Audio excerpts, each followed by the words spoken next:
Hey, good morning everybody. So I want to show you how to make a Skinner blend today. So the tools that we're going to end up using, we're going to use some of the tongue depressors, and we're going to use this little roller thing. If you don't have the roller thing yet, that's okay. That's why I bought all those purple pencils that are the round pencils. You'll just use the round pencil instead. And you need 2 different colors of clay. So Skinner blends, I think, are really cool. They look really neat. And while I talk about it, I'm going to condition my clay. So remember, for conditioning your clay, to make it nice and soft and pliable, you can roll it between your hands to make, a little baby coil, and then kind of roll it back into a ball and roll it together. But you want it to be fairly conditioned. You don't need it to be sticky, like so hot that it's sticky, but you want it to be fairly easy to move around, okay?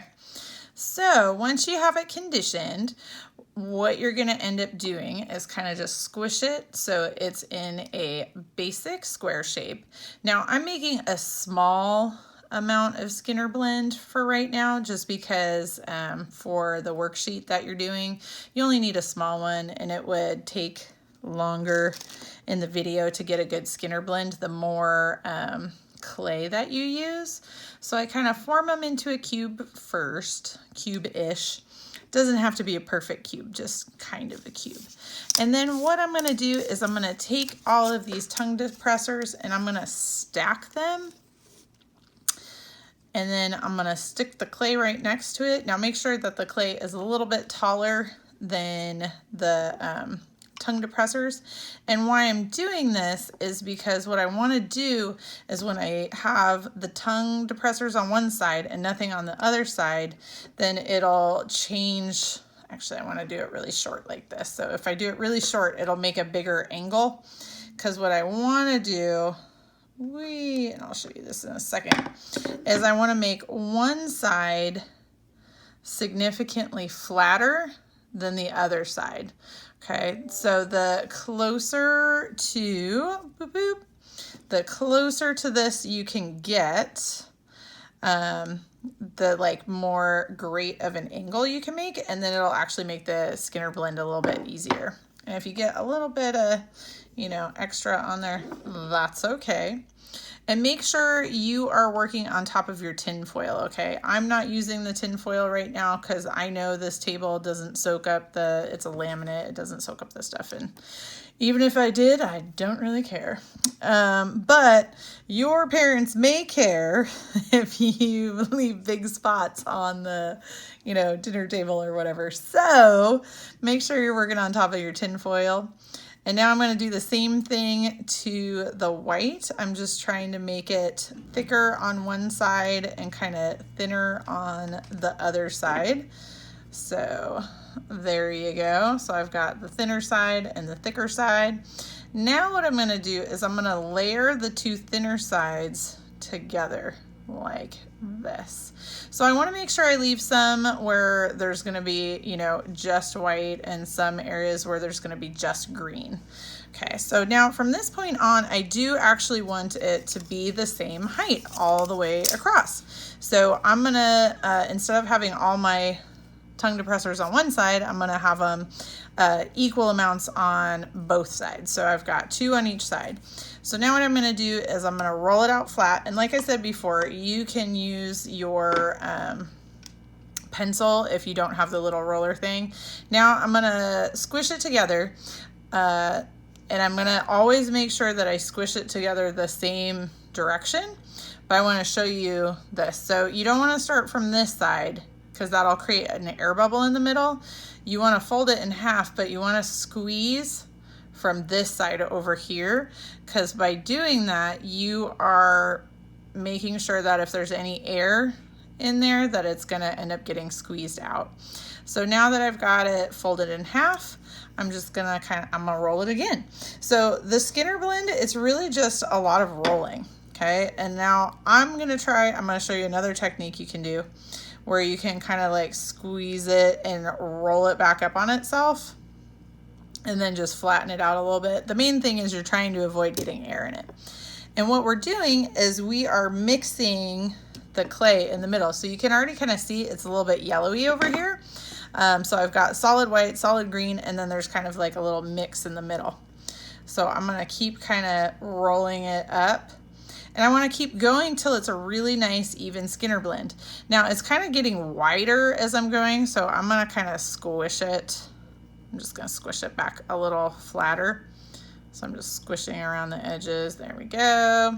Okay, so the main thing is you just got to keep on going. And if you're using a small piece, then it's not going to take that long, because like you want to, so on here you can kind of see, like right there, you can see that color difference. So that means I haven't done it enough yet, because you want it to be just like a really super smooth transition.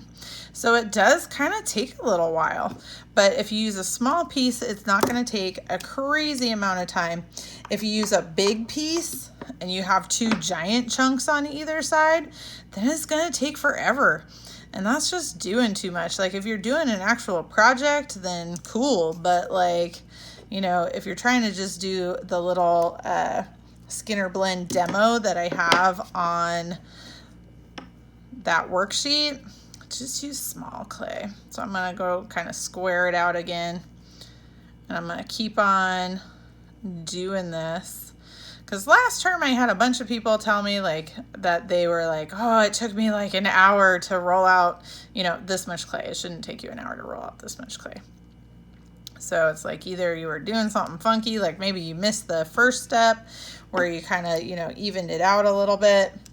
There are other videos on the internet that do show how to do this, and they do like a different technique where they, instead of making it flat the way that I did, where it was like the triangle shape, they do it a little bit different. And if you want to try that, you can, but this way always works really well for me, so that's why I'm showing you this way, because this way always goes faster for me. So you're just gonna see how it's starting to kind of blend, and it's going from white and it's transitioning. There's not as much, there's still a little bit of a stripe right here, but there's not as much of a stripe as there used to be. You know, it's not a solid color. Okay. Now the other thing too, like if you start doing this and you're like, oh man, she's right, I have so much clay, then take some off, fix it, right? You know, like the best part of clay is, you know, you can just be like, oh, that didn't work, let me do it again, right? So, and you can see how it's starting to be a really nice gradient blend. Whee! And you just keep on going. Like I said, you're trying to avoid air bubbles in here. Air bubbles are not your friend when we're doing this. So you're trying to make sure that there's no air bubbles. So you just keep going. La, la, la, la, la, la. Okay. So I'm getting pretty close here. I've got just a little bit of a line on this side. So that means, but like I've got a pretty clean transition on this side. There's not as much of the, there's not as much of a line. So we're just gonna keep on going. Mm-hmm.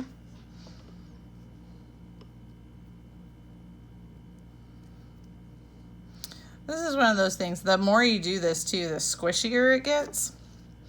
And if it ever gets too squishy or it starts to get sticky, like if it gets sticky, that means that it is too soft. Like you've worked it too long. So if it starts to get like too sticky and it's sticking to your tin foil and it's sticking to your pencil or to your roller, then just set it aside for like 20 minutes or even just stick it in the refrigerator for 5 minutes.